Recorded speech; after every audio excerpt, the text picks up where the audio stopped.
बिस्मिल्लाहिर्रहमानिर्रहीम। अस्सलाम वालेकुम नाज़रीन, तमाम तबादला ख्याल। और आज हम बात करेंगे कि बल्कि कई कौमों से हम बात कर रहे हैं अपने गश्ता कौम में कि आज़ाद कश्मीर की जो सियासी सूरत हाल है वो उसका ऊँट जो है किस करवट बैठेगा। और ख़ासकर वज़ीर-ए-आज़म तमीर इलियास के खिलाफ तहरीक अदम एतमाद की खबरें जो हैं वो गर्दिश कर रही थी और उसकी क्या ताज़ा तरीन क्या सूरत हाल है। हमारे साथ मौजूद हैं मुर्तज़ा दुरानी साहब। मुर्तज़ा दुरानी साहब, आपका बहुत बहुत शुक्रिया। हमारे काफ़ी सारे जो नाज़रीन हैं उन्होंने पूछा कि दुरानी साहब कहाँ गए हुए थे। दुरानी साहब की गुज़ाती मसरूफियात थी, अब दुरानी साहब ने दोबारा ज्वाइन किया। मैं आपकी बड़ी नवाज़िश दुरानी साहब। दुरानी साहब, हम सबसे पहले अब ये जानना चाहेंगे कि हम अपने गुस्ता कई कौम में हम ये जिक्र कर चुके हैं कि तहरीक अदम एतमाद की खबरें गर्दिश कर रही हैं और क्या ताज़ा तरीन इसकी सूरत हाल होगी, ये भी आप बताइएगा। और इसके साथ साथ क्या पंजाब असम्बली के बाद, KP की असम्बली के बाद आज़ाद कश्मीर असम्बली का भी नंबर है, इस तरह की कोई सूरत हाल हो सकती है? और तहरीक अदम एतमाद के हवाले से जो ताज़ा तरीन सूरत हाल है उस हवाले से भी हमारे नाज़रीन को आगाह कीजिएगा।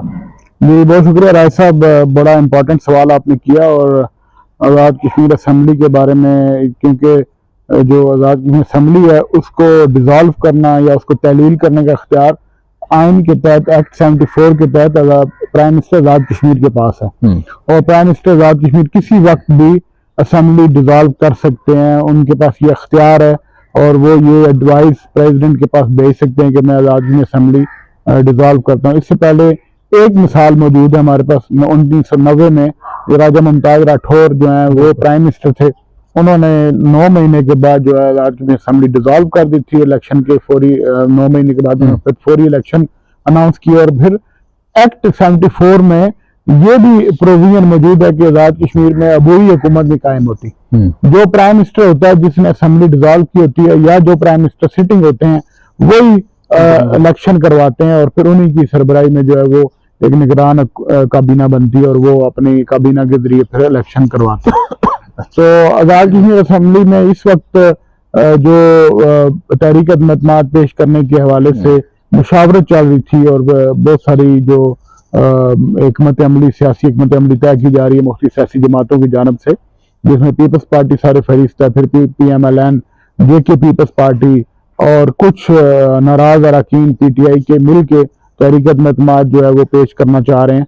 और मेरी इतला ये है कि 5 फरवरी के बाद ये किसी वक्त भी तहरीक अदम एतमाद पेश हो सकती है।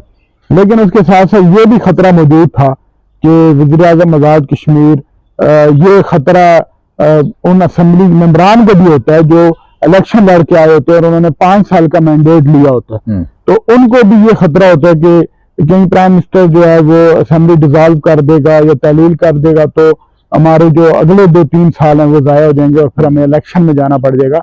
कोई मेंबर असम्बली जो है वो फौरी इलेक्शन नहीं चाहता। तो प्राइम मिनिस्टर आज़ाद कश्मीर के पास एक हथियार जरूर है, वो तलवार वो लटका सकते हैं आज़ाद कश्मीर असम्बली की तहलील करने के हवाले से। और फिर मेंबरान असम्बली इस बात से ब्लैकमेल भी होते हैं। अब मैं यहाँ पे आपको ये भी बताता चलूँ कि एक्ट 74 में जब तरमीम की गई, 14वीं तरमीम से पहले जब राजा फारूक हैदर साहब ने 13वीं तरमीम की और जिसमें जो है कश्मीर कौंसिल के इख्तियारात दिए गए आज़ाद कश्मीर असम्बली को, और कश्मीर कौंसिल खत्म मतलब उसको एक सेरेमोनियल सा उसका स्टेटस रह गया। तो वो जो तरमीम थी उसमें एक ये तरमीम भी की गई कि आज़ाद कश्मीर असम्बली में वज़ीर-ए-आज़म आज़ाद कश्मीर के खिलाफ तहरीक अदम एतमाद जो है वो 1/4 अरकान असम्बली पेश कर सकते हैं। पहले तो ये होता था, इससे पहले इस 13वीं तरमीम से पहले, कि कोई एक मेंबर भी उठ के तहरीक अदम एतमाद पेश कर देता था और पेश कर सकता था आइन के तहत। लेकिन अब ये तादाद बढ़कर 1/3 हो चुकी है। मतलब 1/3 जो है वो मेंबरान असम्बली तहरीक अदम एतमाद पे साइन करेंगे तो वो फिर तहरीक अदम एतमाद जो है वहां में पेश हो सकती है। और फिर उस पर स्पीकर जो है वो इजलास बुला सकते हैं, जो 3 दिन के अंदर इजलास बुलाना आईनी तौर पर उनके पाबंद है। लेकिन अभी जो इतलात आ रही थी कि वज़ीर-ए-आज़म आज़ाद कश्मीर ने शायद कुछ लोगों से मुशावरत की, और पहले एक मुशावरत ये की, ये भी ब्रेकिंग न्यूज में आपको दे दूं कि उन्होंने फ्लोर क्रॉसिंग का ऑर्डिनेंस पेश करने की कोशिश की कि आज़ाद कश्मीर असम्बली में जो लोग ग्रुप बनाएंगे PTI का या PTI से बगावत करेंगे और वो उनको जो है वो पार्टी टिकट पे जो इलेक्शन लड़ के आए हैं वो फ्लोर क्रॉस करेंगे तो फिर फौरी तौर पर उनके खिलाफ न्यायालय का रेफरेंस दायर करके उनको डी सीट किया जा जिस सके। तरह पाकिस्तान में हुआ था। लेकिन वज़ीर आज़म आज़ाद कश्मीर की ये कोशिश भी नाकाम हो गई। उन्होंने ऑर्डिनेंस जो है वो जब जारी करने की जो ही वो कोशिश करते हैं तो फिर आज़ाद कश्मीर असेंबली में जो है वो मेंबरान असेंबली जो अपोजिशन के वो रिक्वेजिशन जमा करा देते हैं। और एक्ट के तहत जब असेंबली सेशन में हो तो फिर ऑर्डिनेंस पेश नहीं हो सकता, ऑर्डिनेंस पास नहीं कर सकता। आज़ाद की असेंबली से पहले जो है ऑर्डिनेंस पास नहीं नहीं, आज़ाद की असेंबली अगर सेशन में हो हाँ। तो फिर काबीना में वो ऑर्डिनेंस पेश नहीं किया जा सकता, क्योंकि हुकूमत जो है वो ऑर्डिनेंस करके सदर को भेजती है और फिर वो ऑर्डिनेंस जो है 4 महीने के लिए लागू हो जाता है। 4 महीने के बाद फिर वो ऑर्डिनेंस जो है वो असेंबली में पेश करना लाजमी है। लेकिन अभी वज़ीर आज़म आज़ाद कश्मीर ने अपने मेंबरान को डराने के लिए सियासी तौर पर कि उनका पर फ्लोर क्रॉसिंग का एक्ट लागू हो जाएगा और वो डी सीट हो जाएंगे, असेंबली से बाहर हो जाएंगे, तो उन्होंने एक ऑर्डिनेंस लाने की कोशिश की जिसमें अभी तक उनको कामयाबी हासिल नहीं हुई। अब ये कहा जा रहा था कि वज़ीर आज़म आज़ाद कश्मीर जो है वो असेंबली डिसॉल्व कर देंगे और फिर उन्होंने एक बयान भी आपने देखा है वो दिया कि उन्होंने कहा कि मैं सियासत से किनारा कशी इख्तियार कर लूंगा। बिल्कुल, ये एक इंटरेस्टिंग बात है। ये मैं आपसे यही पूछने वाला था कि उन्होंने पिछले दिनों हमारी भी नजरों से गुजरा एक बयान उनका कि मैं सियासत से जल्द किनारा कशी कर लूंगा। तो क्या उनका दिल बस भर गया? सियासत इतनी उन्होंने करनी थी? देखिए, सियासत की मेराज जो होती है वो प्राइम मिनिस्टरशिप ही होती है आज़ाद कश्मीर में। इससे ज्यादा लोग हाँ, ये तो है। इससे आगे जाना नहीं चाहते। उसके बाद क्या होता है? कुछ भी नहीं। तो उन्होंने जो अपना टारगेट था वो अचीव कर लिया। वो आगे प्राइम मिनिस्टर, उनका ख्याल है कि मैं 1 दिन रहूं या 1 साल रहूं या 5 साल रहूं, मेरे साथ एक टाइटल लग गया कि मैं एक्स प्राइम मिनिस्टर हूं। सारी दुनिया को पता चल गया कि सरदार तनवीर इलियास जो है वो रियासत आज़ाद कश्मीर के वज़ीर आज़म रह चुके हैं। सियासत की महराज को अब वो सियासत की महराज को पहुंच चुके हैं। अब वो ये लोगों को कहते हैं कि मुझे तो इस वज़ारत उज़्मा की कोई जरूरत नहीं है, मुझे इसकी जो मैंने करना था वो कर लिया। अब अगर वो कहते हैं कि मैं असेंबली डिसॉल्व कर दूं और मैं जो है लोगों को घर भेज दूं, तो फिर मैं भी सियासत से किनारा कशी इख्तियार कर लूंगा। इसलिए वो लोगों को डरा रहे हैं। लेकिन आपको मैं अंदर की खबर बता दूं कि जो लोग ऊंट रखते हैं वो दरवाजे भी ऊंचे रखते हैं। तो वज़ीर आज़म आज़ाद कश्मीर की असेंबली तोड़ने के हवाले से जो उनकी ज़ाती मुशावरत है या उनके ख्यालात हैं, उसका भी बंदोबस्त कर लिया गया आईनी तौर पर, जो हम अगले प्रोग्रामों में इंशाल्लाह डिस्क्लोज करेंगे। और फिर ये बात सामने भी आ जाएगी कि किस किस्म का बंदोबस्त किया गया है और कैसे जो है वो असेंबली को तोड़ने से और तहलील होने से बचाने के लिए क्या इकदाम किए गए। अरे दुरानी साहब, ये बताएं कि काफी सारी जगहों पे उन्होंने कहा जी कि मैं पागल हूँ, मैं असेंबली तोड़ूंगा। मैं क्यों तोड़ूं? हालात मुझे फेवर कर रहे हैं, मैं आज़ाद कश्मीर का वज़ीर आज़म हूँ और तहरीक अदम की जो ये अफवाहें हैं, ये तो सिर्फ अफवाहें कि पेश होने की दूर दूर तक कोई इम्कानात नजर नहीं आ रहे हैं। तो असेंबली उन्होंने बहुत जगहों पे इस चीज़ का जिक्र किया है कि मैं तो कभी भी असेंबली नहीं तोड़ूंगा, मैं तो आज़ाद कश्मीर का वज़ीर आज़म हूँ और हालात फेवर कर रहे हैं मुझे।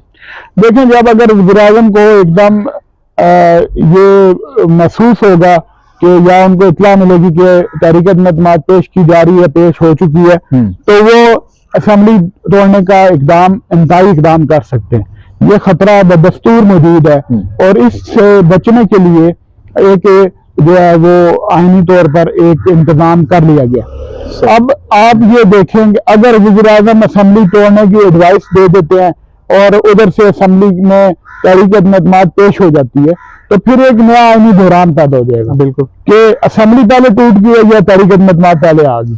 तो उसको साबित करने के लिए फिर स्पीकर असेंबली या स्पीकर सेक्रेटेरिएट से जो है वो बताया जाएगा कि हमने फलां तारीख को तहरीक अदम रिसीव हो गई है या उसमें ये डिस्पैच नंबर लग गया और वज़ीर आज़म की जो एडवाइस है उसके बाद आई है, तो फिर जाके असेंबली तहलील होने से बच सकती है। तो इस आईनी दौरान से बचने के लिए और लोगों को मेंबरान असेंबली को तहफ़्फ़ुज़ देने के लिए कि उनकी हुकूमत जाने के साथ उनकी असेंबली मेंबरशिप खत्म नहीं होगी, वो 5 साल मेंबर असेंबली रहेंगे, इस खतरे को टालने के लिए भी इकदाम किए गए।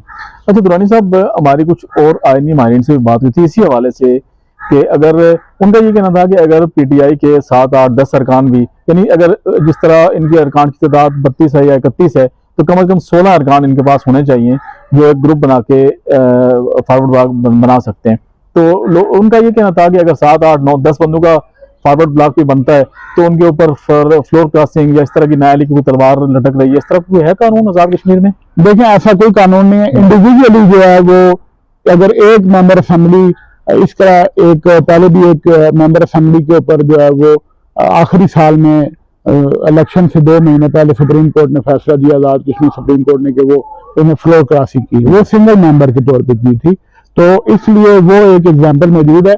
अगर एक से ज्यादा, उसमें तादाद नहीं लिखी हुई, एक से ज्यादा लोग जो है वो अपना ग्रुप बनाते हैं और वो पार्टी का ग्रुप बनाते हैं, वो नजरियाती ग्रुप बनाते हैं, वो फॉरवर्ड ब्लॉक बनाते हैं अपनी पार्टी का, जिस तरह वफाक में जो है वो पीटीआई का एक फॉरवर्ड ब्लॉक बना और फिर राजा रियाज जो है अपोजिशन लीडर बने पीटीआई के। इसी तरह आजाद कश्मीर में भी उसमें कोई तादाद नहीं है। तादाद सिर्फ 13वीं तरमीम में 16 मेंबरान असेंबली की रखी हुई है कि वो एक जगह अक्सरियत होगी तो वो साइन करेंगे तो तहरीक इत्तेमाद वज़ीर-ए-आज़म के कायदे अवाम के खिलाफ या स्पीकर असेंबली या डिप्टी स्पीकर के खिलाफ पेश हो सकती है। तो वो 16 मेंबरान की जो कदम है वो तहरीक इत्तेमाद पेश करने के लिए। अच्छा, मतलब उसमें ये कोई नहीं है कि एक ही जमात के 16 ना हो, बल्कि सारी जमातें मिलकर 16 पूरे करके तहरीक इत्तेमाद वो पेश कर सकते हैं। जी, ये सूरत हाल है। अच्छा, इसके साथ साथ दुरानी साहब कुछ ऐसी खबरें जो गर्दिश कर रही हैं, हम तक पहुंची हैं, नाज़रीन ने भी यकीनन सुनी होंगी कि आज़ाद कश्मीर जो बैंक है, एजेके बैंक, उसमें करप्शन की कहानियां जो हैं बड़ी अरोज पे हैं और बड़ी अंदर की स्टोरी जो है करप्शन की आपके पास है। तो क्या इतलात हैं आपके मुताबिक, क्या कहने हैं? बदकिस्मती से आज़ाद कश्मीर का जो बैंक है वो सरदार अतीक साहब ने जब बनाया तो उसके एसेट्स बहुत कम थे। 2 अरब रुपए का उसको जो गवर्नमेंट की तरफ से सीड मनी दी गई थी उस वक्त 2007 में। तो अब जब कश्मीर बैंक को शेड्यूलिंग की तरफ लेके जाना था और शेड्यूल करना था स्टेट बैंक के साथ, तो उसके लिए उनको 10 अरब रुपए जो है वो दरकार थे। लेकिन उसमें साथ उनको ये भी थी कि प्री रिक्विजिट के तौर पे जो कंडीशन हैं वो पूरी करनी थी स्टेट बैंक की, जिसमें उन्होंने एक सॉफ्टवेयर भी लॉन्च करना था। लेकिन बदकिस्मती से एक ऐसी कंपनी को बाहर से ला के सॉफ्टवेयर का 2 अरब रुपए का प्रोजेक्ट दिया जा रहा है, जो पहले ही एक और प्रोजेक्ट में 49% शेयर होल्डिंग की सेलिंग के लिए कंसल्टेंसी सर्विसेज का जो है उसने कॉन्ट्रैक्ट विन किया हुआ है एज ए सिंगल पार्टी। उसी कंपनी को जो है वो जो है इसका कॉन्ट्रैक्ट दिया जा रहा है सॉफ्टवेयर डेवलपमेंट का और हार्डवेयर का। तो अब ये एक लिहाज से पेपरा रूल्स के तहत भी जो है कॉन्फ्लिक्ट ऑफ इंटरेस्ट है, मफादात का टकराव है। एक ही कंपनी को सिंगल बिल्डिंग पे 2 प्रोजेक्ट जो है वो कश्मीर बैंक की तरफ से दिए जा रहे हैं और उसमें सेक्रेटरी फाइनेंस जो है वो जो वफाक के नुमाइंदे होते हैं उनकी इंतहाई शदीद किस्म की रिजर्वेशन है। और इसमें मैं ये भी बताता चलूँ कि कश्मीर बैंक के प्रेसिडेंट जो है खावर सईद, उनका कॉन्ट्रैक्ट भी खत्म हो गया था 3 साल का, लेकिन उनको जो है एग्जेक्टिव ऑर्डर्स के तहत जो 1 साल की एक्सटेंशन दी गई उनकी मुद्दत मुलाजमत में। चीफ सेक्रेटरी फाइनेंस सेक्रेटरी ने 4 सफ़े का नोट लिखा उनके खिलाफ और प्राइम मिनिस्टर को जो है वो उन्होंने वज़ीर-ए-आज़म साहब के अहकामात को उन्होंने दोबारा जो है उनकी खिदमत में नजरसानी के लिए पेश किया। लेकिन वज़ीर-ए-आज़म ने 2 बार जो है वो उनकी जो नजरसानी की रिक्वेस्ट थी चीफ सेक्रेटरी की, उसको ओवर रूल किया, ओवरटर्न किया। ये पहली मिसाल है आजाद कश्मीर के किसी एग्जेक्टिव ऑर्डर की कि प्राइम मिनिस्टर जो है 2 बार जो एक ही ऑर्डर को वो ओवर रूल कर रहे हैं और एक ही नजरसानी की जो सबमिशन है उसको ओवर रूल कर रहे हैं। और उन्होंने 2 बार करके इसको कश्मीर बैंक के प्रेसिडेंट को एक्सटेंशन दी 1 साल के लिए, क्योंकि कश्मीर बैंक के प्रेसिडेंट के लिए अगर अखबार में इश्तिहार दिया जाता, प्रोफेशनल कोई बैंकर लिया जाता, तो फिर वो प्रोफेशनल किसी कंपनी को हायर करता सॉफ्टवेयर के लिए, हार्डवेयर के लिए या 49% के शेयर जो है मार्केट में फ्लोट करने के लिए। लेकिन चूंकि इसमें एक बहुत बड़ा गैंग इन्वॉल्व था, इनकी आपस में मफादात थे, इसलिए उनका ख्याल था कि कश्मीर बैंक का प्रेसिडेंट जो है वो सीईओ के तौर पर खावर सईद को ही रहना चाहिए ताकि वो हमारे कहने के मुताबिक जो कॉन्ट्रैक्ट अवार्ड कर सके। तो अब ये कहानी जो है वो पब्लिक अकाउंट्स कमेटी तक पहुंच गई है कि chairman public accounts committee Chaudhry Anwar ul Haq ने इसका नोटिस लिया और उन्होंने रिकॉर्ड तलब किया है प्रेसिडेंट बैंक की अपॉइंटमेंट का, एक्सटेंशन का और जो पिछले 5 साल में बैंक की कारकर्दगी का और कारगुजारी के अलावा जो कॉन्ट्रैक्ट दिए जा रहे थे इस हवाले से उन्होंने रिकॉर्ड तलब किया और उसका जो छानबीन के लिए कर्नल वकार नूर साहब जो है उनकी सरबराही में उन्होंने एक कमेटी सब कमेटी बना दी है। अब देखें कि आगे क्या होता है, लेकिन कश्मीर बैंक में इस किस्म की करप्शन की अजब गजब की कहानी जो है वो सामने आ रही है। इसमें आगे चल के हम बहुत सारी तफसीलात नाजरीन को बताएंगे। जी बिल्कुल नाजरीन, कश्मीर बैंक में जो इतनी बड़ी करप्शन हो रही है और इसकी मजीद जो है वो तफसीलात अपने अगले प्रोग्राम में आपसे शेयर करेंगे। और इसके साथ साथ जो तहरीक अदम एतमाद का तमाम जो होमवर्क वो मुकम्मल हो चुका है और किसी भी वक्त हमारे ज़रा ये कहते हैं कि लॉन्च हो सकती है।